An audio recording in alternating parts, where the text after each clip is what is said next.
ग्राम पंचायत अधिकारी की अगली वीडियो में हम लोग देखते हैं पंचायतों का कार्यकाल। पंचायतों का कार्यकाल देखते हैं हम लोग, क्या होता है पंचायतों का कार्यकाल। पंचायत का कार्यकाल उसकी प्रथम बैठक की तारीख से 5 वर्ष तक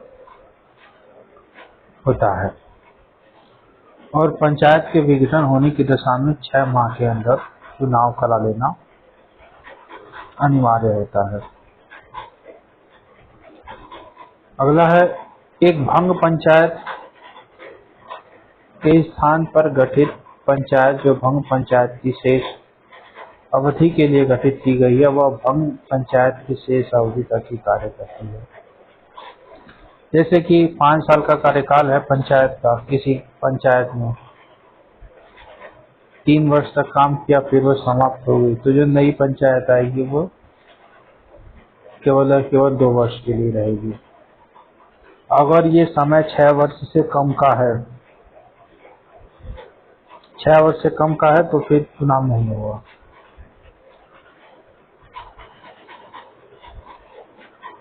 कोई भी व्यक्ति पंचायत का सदस्य नहीं बन पाएगा यदि वह निम्न प्रकार अनर्ह होगा, अर्थात अयोग्यताओं की बात की गई है।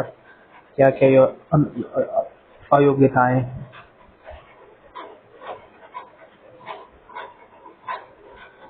राज्य विधानमंडल के लिए निर्वाचित होने के उद्देश्य से संबंधित राज्य में उस समय कानून के अंतर्गत आता हो। फिर अगला है राज्य विधान मंडल द्वारा बनाए गए किसी भी कानून के अंतर्गत लेकिन किसी भी व्यक्ति को इस बात पर अयोग्य घोषित नहीं किया जाएगा कि वह 25 वर्ष से कम आयु का व्यक्ति है यदि वह 21 वर्ष की आयु पूरी कर सके। चूंकि राज्य विधानमंडल के विधायक की न्यूनतम आयु 25 वर्ष होती है और पंचायत ग्राम प्रधान की आयु 21 वर्ष, तो आयु के आधार पर अयोग्य नहीं होगा। बाकी जो भी आधार विधायक बनने के हैं वो सारे आधार ग्राम पंचायत अधिकारी बनने के हैं, अरे ग्राम प्रधान बनने के हैं। अब अयोग्यता संबंधी सभी प्रश्न राज्य विधान द्वारा निर्धारित प्राधिकारी को संदर्भित किए जाएंगे। राज्य निर्वाचन आयोग चुनावी प्रक्रिया की तैयारी की देखरेख, निर्देशन, मतदाता सूची तैयार करने पर नियंत्रण और पंचायतों के सभी चुनाव को संपन्न कराने की शक्ति किसकी होगी? राज्य निर्वाचन आयोग की। इसमें राज्यपाल द्वारा नियुक्त चुनाव आयुक्त की नियुक्ति कौन करेगा? राज्यपाल सम्मिलित है। उसकी सेवा शर्तें और पदावधि भी राज्यपाल द्वारा निर्धारित की जाएगी। इसे राज्य के उच्च न्यायालय के न्यायाधीश को हटाने के लिए निर्धारित तरीके से अलग अन्य किसी तरीके से नहीं हटाया जाएगा। अर्थात जो राज्य का चुनाव आयुक्त होगा उसकी उसी तरीके से हटाया जाएगा जिस प्रकार सर्वोच्च उच्च न्यायालय के न्यायाधीशों को हटाया जाता है। जिस प्रकार उच्च न्यायालय के न्यायाधीशों को हटाया जाता है उसी तरीके से इसको भी हटाया जाएगा। और उसकी नियुक्ति के बाद उसकी सेवा शर्तों में ऐसा कोई परिवर्तन नहीं किया जाएगा जिससे कि उसका नुकसान हो। पंचायतों के चुनाव संबंधित सभी मामलों पर राज्य विधान कोई भी उपबंध बना सकता है। शक्तियां और कार्य क्या क्या है पंचायतों के?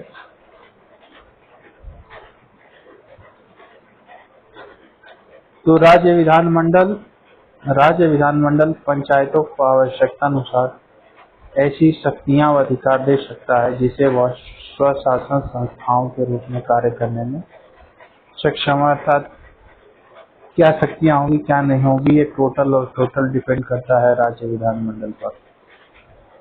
जिसको ठीक लगता है शक्तियां दे देता है। विथ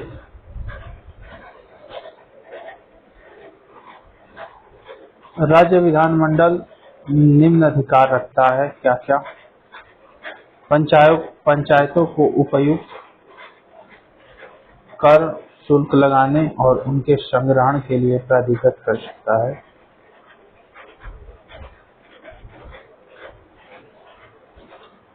राज्य विधानमंडल राज्य सरकार द्वारा आरोपित और संग्रहित कर, चुंगी, मार्ग कर और शुल्क पंचायत सौंपे जा सकते हैं। राज्य की समेकित निधि से पंचायतों को अनुदान सहायता देने के लिए वो बंद करेगा। राज्य की समेकित निधि से पंचायतों को अनुदान सहायता देने के लिए वो बंद करेगा। निधियों का गठन का उल्लंघन करेगा जिससे पंचायत को दिया गया धन जमा होगा। यही सब है। अब राज्य वित्त आयोग की स्थापना के बारे में देखते हैं। राज्य वित्त आयोग का मुख्य कार्य क्या होता है? राज्य वित्त आयोग का पंचायतों को धन आवंटन की सिफारिश करना और संविधान के अनुच्छेद 243(6) अर्थात 243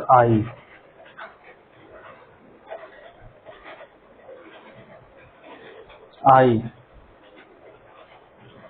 वित्त आयोग का प्रावधान करता है।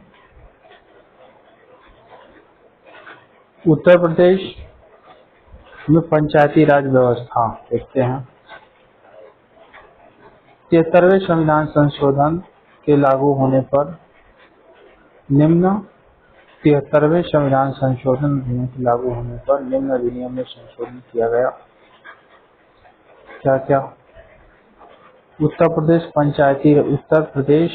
पंचायती राज अधिनियम 1947, उत्तर प्रदेश पंचायती राज अधिनियम 1947 और उत्तर प्रदेश क्षेत्र पंचायत एवं जिला पंचायत अधिनियम 1961। उत्तर प्रदेश में पंचायती राज के विभिन्न चरण देखते हैं। ये बहुत ही महत्वपूर्ण है। पहला चरण है 1947 से 52 तक। 1947 से 52-53, पहला चरण 1947 से 52-53। तो उसमें पहला काम 15 अगस्त 1949 का 15 अगस्त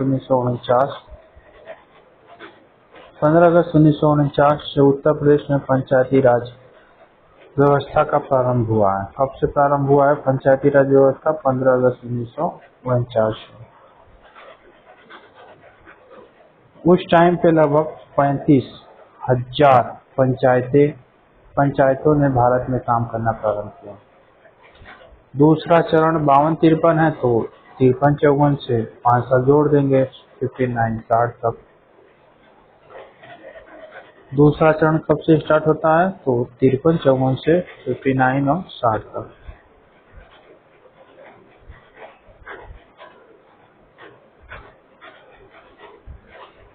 दूसरा चरण होता है ये 59 से 60 तक,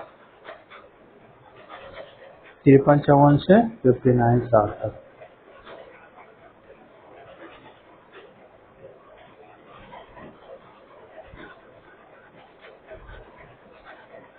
विधानसभा के सदस्यों की एक समिति नियुक्त की गई। दूसरे चरण में एक छोटा सा काम हुआ है, विधानसभा के सदस्यों की एक समिति नियुक्त की गई। तीसरा चरण है हमारा वही, अब 10 साल जोड़ देंगे, 60, 61 से 71, 72। तीसरा चरण 60, 61 से 71, 72। इसमें क्या किया गया? ये कृषि उत्पादन तथा कल्याण उप समिति का गठन। तीसरे चरण में कृषि उत्पादन और कल्याण उप समिति का गठन किया गया। चौथा चरण 71, 72 था, वो 72, 73 से 81, 82।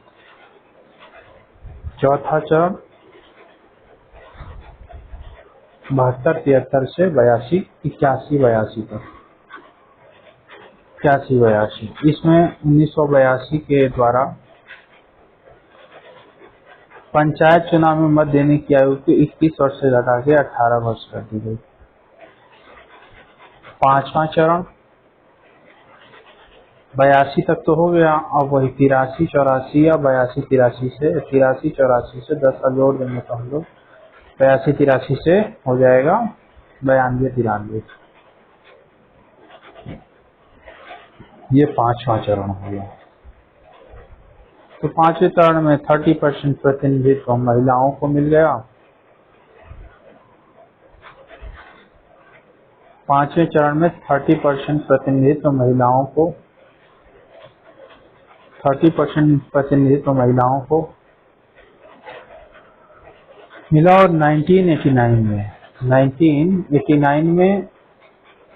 1989 में जवाहर रोजगार योजना के क्रियान्वयन ग्राम पंचायत को दे दिया गया। तो 1989 से 1989 में या से जवाहर रोजगार योजना का क्रियान्वयन ग्राम पंचायतों को दे दिया गया। अब छठा चरण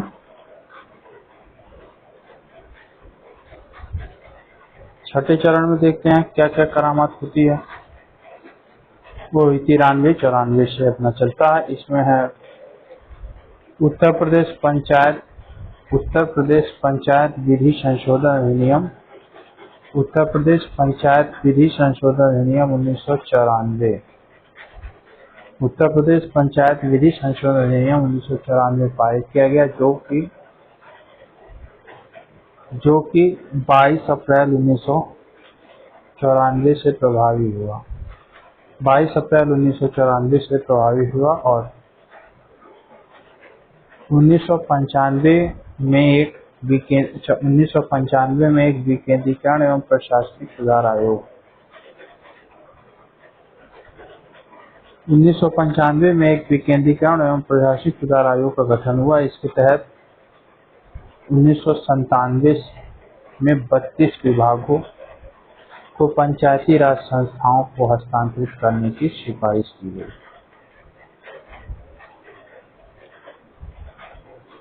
अगला है 23 अप्रैल 1994 को राज्य निर्वाचन आयोग का गठन किया जाता है। 23 अप्रैल 1994 को राज्य निर्वाचन आयोग का गठन किया जाता है। 23 अप्रैल 1994 को राज्य निर्वाचन आयोग का गठन किया जाता है। संविधान के अनुच्छेद 243 अर्थात 243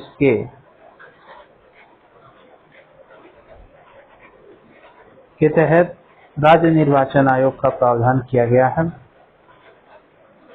उत्तर प्रदेश में 1995 से पंचायती चुनाव राज्य निर्वाचन आयोग के द्वारा कराए जा रहे हैं। वर्तमान में उत्तर प्रदेश में लगभग 59073 ग्राम पंचायतें हैं। 59073 ग्राम पंचायतें कार्यरत हैं और 825 क्षेत्र पंचायतें हैं। और कितनी 59073 ग्राम पंचायतें हैं और 825 क्षेत्र पंचायतें हैं और 75 जिला पंचायतें हैं।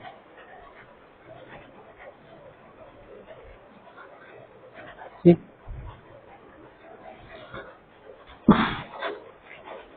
अब कुछ क्वेश्चन आंसर हैं, इनका हमें उत्तर देना है। ये ऊपर जो पढ़ा है उसके आधार पर दिया गया है। ग्रामीण स्थानीय स्वशासन का जनक किसे कहा जाता है? इस कौन है ग्रामीण स्वशासन का जनक? लॉर्ड रिपन है।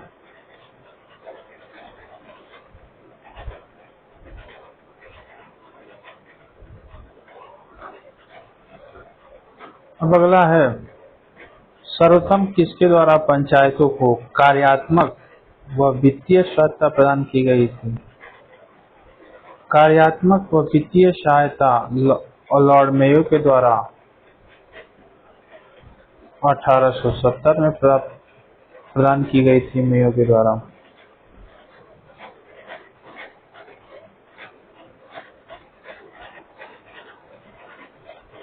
अगला क्वेश्चन है,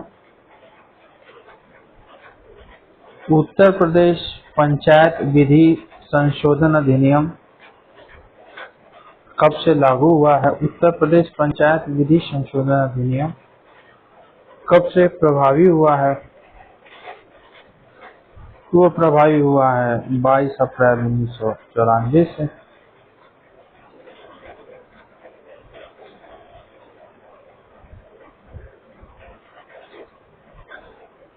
उत्तर प्रदेश पंचायत विधि संशोधन अधिनियम कब से प्रस्तुत हुआ है? तो 22 अप्रैल 1994 से। उत्तर प्रदेश पंचायत विधि संशोधन अधिनियम प्रदेश में कब से लागू हुआ है? तो 22 अप्रैल 1994 से। अगला, उत्तर प्रदेश में राज्य निर्वाचन आयोग की स्थापना कब हुई है? जस्ट इसके एक दिन बाद यानी 23 अप्रैल 1949 को।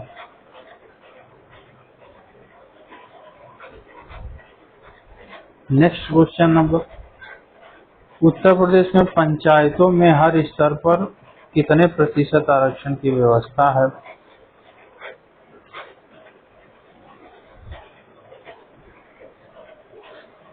33.33% ही है।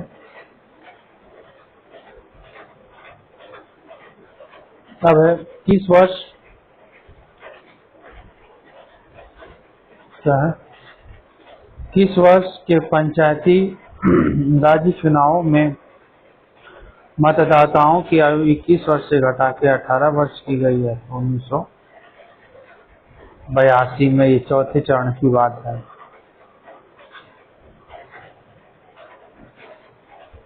फिर अगला, उत्तर प्रदेश क्षेत्र समिति एवं जिला परिषद का गठन 1961 में हुआ था।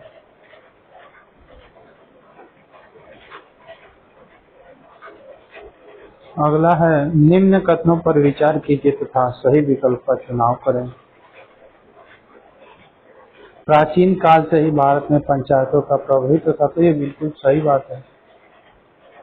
ऋग्वेद में सभा और समिति का वर्णन, ये भी सही बात है। प्राचीन काल में पंचायतें कानून का निर्माण एवं उन पर नियंत्रण रखती, तीनों सही है।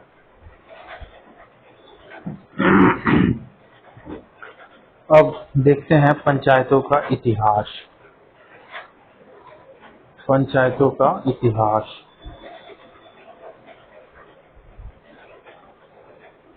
इतिहास में प्राचीन काल में पंचायतों की क्या व्यवस्था थी वो देखेंगे। फिर मध्यकाल में पंचायतों की क्या विशेषता थी और ये आधुनिक काल में क्या विशेषता है। तो पहला देखेंगे प्राचीन काल में पंचायतें। हमारे वीपीओ का एक टॉपिक भी है पंचायतों का इतिहास। तो देखते हैं हम लोग प्राचीन कालीन पंचायतों का इतिहास। पहला है ऋग्वैदिक काल में सभा, समिति एवं विदत का वर्णन मिलता है। सभा, समिति एवं विदत का वर्णन मिलता है। सभा सबसे महत्वपूर्ण संस्था थी। सभा सबसे महत्वपूर्ण संस्था थी जिसमें विशिष्ट लोगों को ही स्थान मिलता था।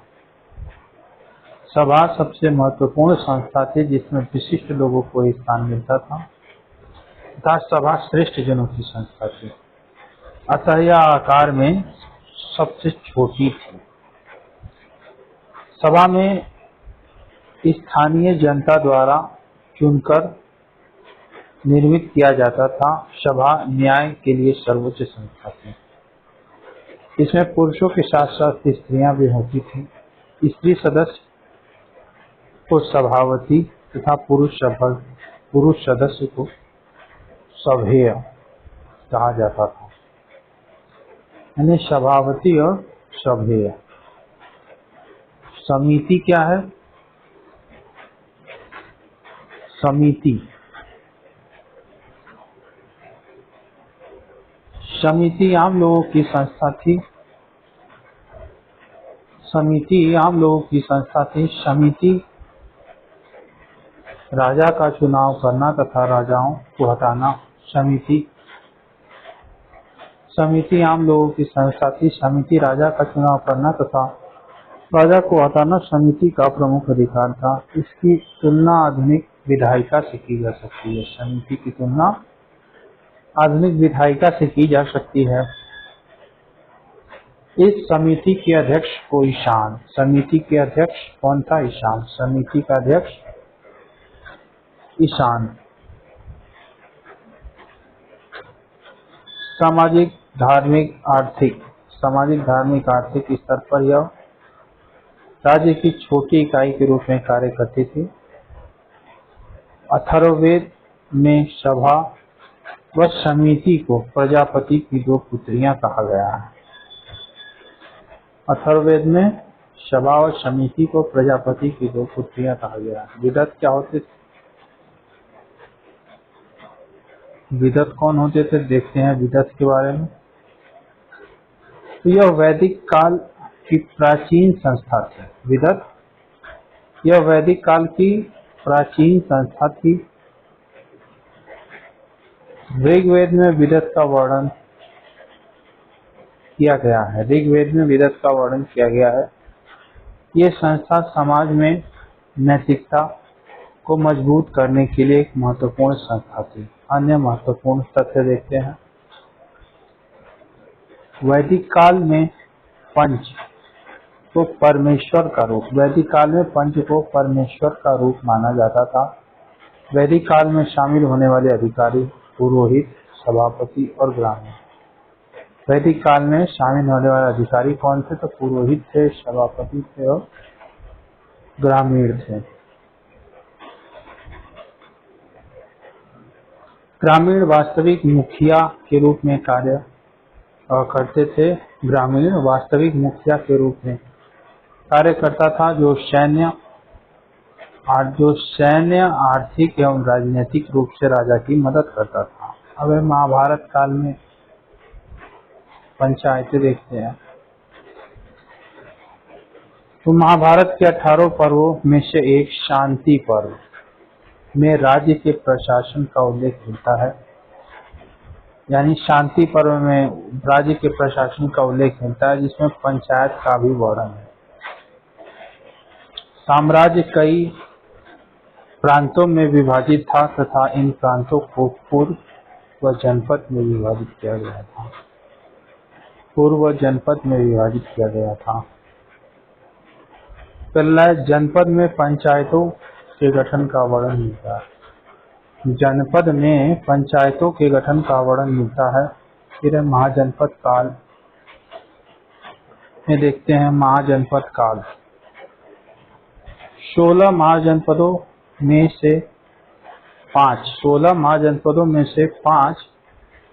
महाजनपदों में पंचायत का उल्लेख मिलता है। ये महाजनपद हैं कौन कौन से? 16 महाजनपदों में से 5 महाजनपदों में पंचायत का उल्लेख मिलता है। अर्थात 16 में से 5, ये बहुत ही महत्वपूर्ण बात है। कौन कौन से? कुरु, वज्जी, मल्ल, पांचाल, कंबोज। कुरु, वज्जी, मल्ल, पांचाल और कंबोज, इनमें महाजनपदों का उल्लेख, ग्राम पंचायतों का उल्लेख मिलता है महाभारत काल में। कौन कौन से हैं ये? कुरु, वज्जी, मल्ल और पंचाल। कुरु, वज्जी, मल्ल और पंचाल। कुरु, वज्जी, मल्ल, पांचाल, कंबोज। कुरु, वज्जी, मल्ल, पांचाल, कंबोज। बौद्ध काल में देखते हैं। ग्राम के प्रशासन को देखने के लिए बौद्ध काल में एक पद था, ग्राम योजक। बौद्ध काल में ग्राम योजक या ग्राम भूजक होता था। जातक कथाओं में भी मुखिया का उल्लेख मिलता है। जातक कथाओं में मुखिया का उल्लेख और वैसे ग्राम योजक या ग्राम भूचक का उल्लेख मिलता है। स्मृति काल, जिसमें ये मनुस्मृति दुनिया भर की स्मृतियां बनाई गई, उस समय की बात है। मनुस्मृति को भारत में पहले विधि शास्त्र के रूप में जाना जाता है। इसमें कहा गया है कि एक कल्याणकारी राज्य की स्थापना के लिए गांव का विकास करना राजा का कर्तव्य है। मनुस्मृति में आबादी के आधार पर ग्राम और गांव, पूरा कस्बा, नगर, शहर का उल्लेख है। प्रशासन की सबसे छोटी इकाई गांव थी। वाल्मीकि रामायण में भी पंचायतों का उल्लेख है। कहाँ है भाई? प्रधान व्यक्ति के रूप में वृद्ध एवं प्रधान व्यक्ति के रूप में वृद्ध एवं प्रतिभाशाली व्यक्ति का उल्लेख है। जनपदों को ग्रामीण गणराज्य का संघ कहा गया है। प्राचीन काल में गांव के समूह को विश कहा जाता है, जिसके स्वामी को विशपति। कई विषों को मिला के जन का निर्माण, जन का मतलब गोप, जन का स्वामी गोप। कई विषयों को मिला के जन का निर्माण होता था और जिसका स्वामी गोप कहा जाता था। कई जन को मिला के राष्ट्र बनता था। कई जन को मिला के राष्ट्र बनता था, जिसका स्वामी राजा होता था। अब हम मौर्यकालीन व्यवस्था देखते हैं क्या है। मौर्यकालीन व्यवस्था,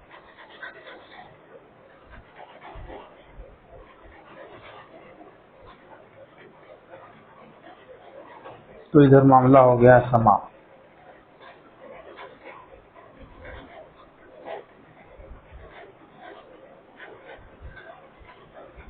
मौर्यकालीन व्यवस्था देखते हैं। आगे देखते हैं मौर्य काल में पंचायत। तो मौर्य काल को जानने का जो प्रमुख स्रोत है इंडिका और अर्थशास्त्र। चाणक्य, विष्णुगुप्त, कौटिल्य द्वारा रचित अर्थशास्त्र और मेगास्थनीज की इंडिका, यही दोनों मौर्य काल को जानने का मेगास्थनीज और चाणक्य की ये इंडिका अर्थशास्त्र, यही दोनों मौर्य काल को जानने और समझने का एक प्रमुख स्रोत है। मौर्य काल में प्रांतों को छोटी प्रशासनिक इकाइयों में विभाजित किया गया था। मौर्य काल में प्रांतों को छोटी प्रशासनिक इकाइयों में विभाजित किया गया था। प्रांतों को जिला या स्थानीय में विभक्त किया गया था। जिला प्रशासन का प्रधान स्थानिक होता था, वह समाहर्ता के नियंत्रण में कार्य करता था। तो घोष पोछ हो गया होगा इसमें। तो ये क्या है? तो मौर्य काल में प्रशासनिक सुविधा के लिए छोटी छोटी इकाइयों में बांटा गया था। तो जिसमें जैसे सबसे ऊंची इकाई क्या थी? अपना प्रांत से नीचे जिला और उसके नीचे स्थानीय विभक्त किया गया था। तो जिला प्रशासन का प्रधान ये स्थानिक होता था। प्रांत से नीचे जिला या स्थानीय एक ही चीज है। और जिला प्रशासन का जो मुखिया होता था वो स्थानीय कहलाता था, अर्थात आज के वर्तमान का डीएम या डिस्ट्रिक्ट कलेक्टर समाहर्ता के नियंत्रण में कार्य करता था।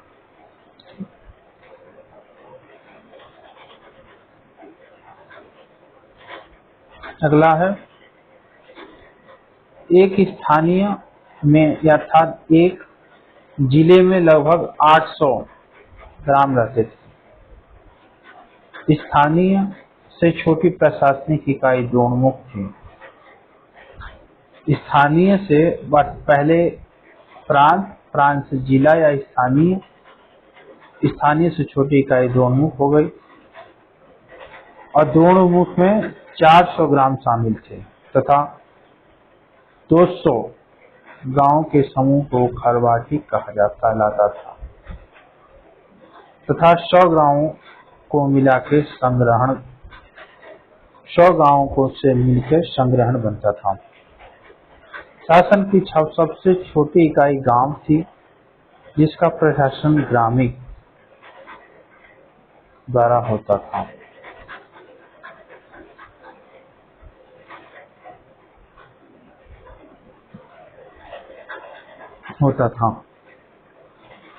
ग्रामीणों के कार्यों पर गोप नियंत्रण रखते थे। एक गोप की जिम्मेदारी 10 गांव थी। एक गोप की जिम्मेवारी 10 गांव थी। गोप व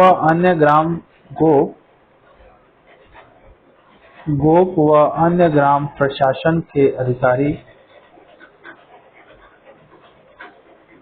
गोप व अन्य ग्राम प्रशासन के अधिकारियों को कार्यों की देखभाल में प्रदेश भी समाहर्ता की मदद करते थे। क्या है? गोप व अन्य ग्राम प्रशासन के अधिकारियों को कार्यों की देखभाल में प्रदिष्ट भी समाहर्ता किया।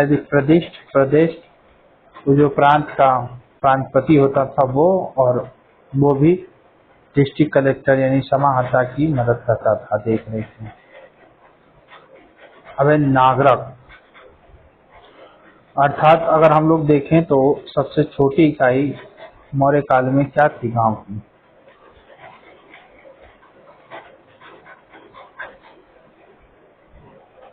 सबसे छोटी इकाई देखते हैं तो वो थी गांव। ठीक, गांव से ऊपर था गोप। गोप की जिम्मेदारी, गोप के अंदर था, हो गया 10 गांव। फिर उसके गोप के बाद 200 ग्रामों का संग्रहण कहलाता था।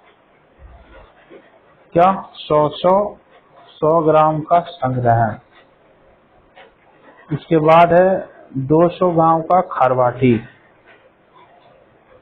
200 गांव का खरवाटी।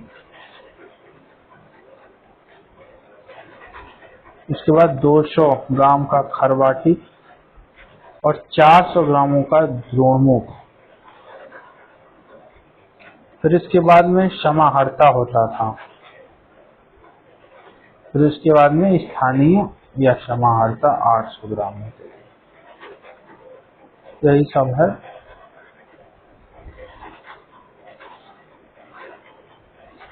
अब है नागरक या पूर्व मुख्य। नागरक या पूर्व मुख्य। नागरक या पूर्व मुख्य। नगर पालिका का प्रभारी पूर्व मुख्य या नागरक कहलाता था। नगर प्रशासन 5 सदस्यों वाली 6 समितियों के माध्यम से किया जाता था। तीसरी समिति जो थी, ये तीसरी समिति जन्म मृत्यु पंजीकरण का हिसाब किताब रखती थी। तीसरी समिति जन्म मृत्यु पंजीकरण का हिसाब किताब रखती थी। वर्तमान में भी यह काम नगर पालिका प्रशासन द्वारा किया जाता है। छठी समिति का कार्य बिक्री कर वसूलना। छठी समिति का कार्य बिक्री कर वसूलना, विक्रय कर मूल्य के 10वें भाग के रूप में वसूल किया जाता था। तीसरी समिति जो नगर पालिका में वो जन्म मृत्यु का रजिस्ट्रेशन करती थी। और छठी समिति बिक्री कर वसूलती थी, और बिक्री कर जो कि कुल मूल्य के 10वें भाग के रूप में वसूला जाता था। करों की चोरी करने पर मृत्यु दंड दिया जाता था। मौर्यकालीन नगर व्यवस्था का विस्तृत विवरण इंडिका में मिलता है। फिर नेक्स्ट है, अर्थशास्त्र के अनुसार स्थानीय स्वशासन में राजा का अनावश्यक हस्तक्षेप नहीं होना चाहिए। विवादित स्थानीय मामलों के निदान के लिए स्थानीय जनता को नियम बनाने का अधिकार होना चाहिए। इस स्थिति में पुरोहित की सहायता से नीतिगत नियम बनाने जाने चाहिए। नगर के अधिकारी के रूप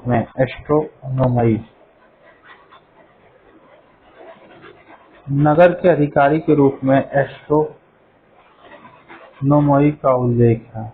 अब गुप्तकालीन स्थानीय स्वायत्त संस्थाएं। प्रांतीय शासन की तरह गुप्तों की स्थानीय व्यवस्था भी सुसंगठित थी। सबसे छोटी इकाई गांव थी। अनेक गांवों के समूह को पेट और पेट से बड़ी इकाई भी थी। गांव पेट भी थी। नगरों का प्रशासन नगरपति या पुरपाल या टांगे नगर सभा की सहायता से करता था। गुप्त काल में पंचायत को पंचमंडली कहा जाता था। अब चोल काल में स्थानीय स्वशासन तो प्रशासनिक सुविधा के लिए संपूर्ण साम्राज्य। चोल काल में प्रशासनिक सुविधा के लिए संपूर्ण साम्राज्य विभिन्न मंडलों मंडल कोट्टम में विभक्त थे। मंडल कोट्टम, फिर नाडु और नाडु कुर्रम में विभाजित थे। गांव की सबसे छोटी इकाई गांव थी। गांव प्रशासन की सबसे छोटी इकाई थी।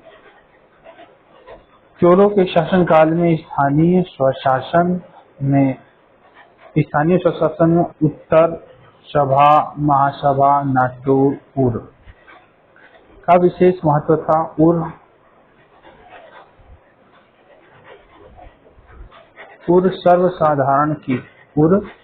सर्वसाधारण की तथा सभा ब्राह्मणों का सम्मेलन था। महासभा गांव में होती थी। नाडुओं की समितियां नाटुर तथा व्यापारियों की समिति नगरम या नगरतार कहलाती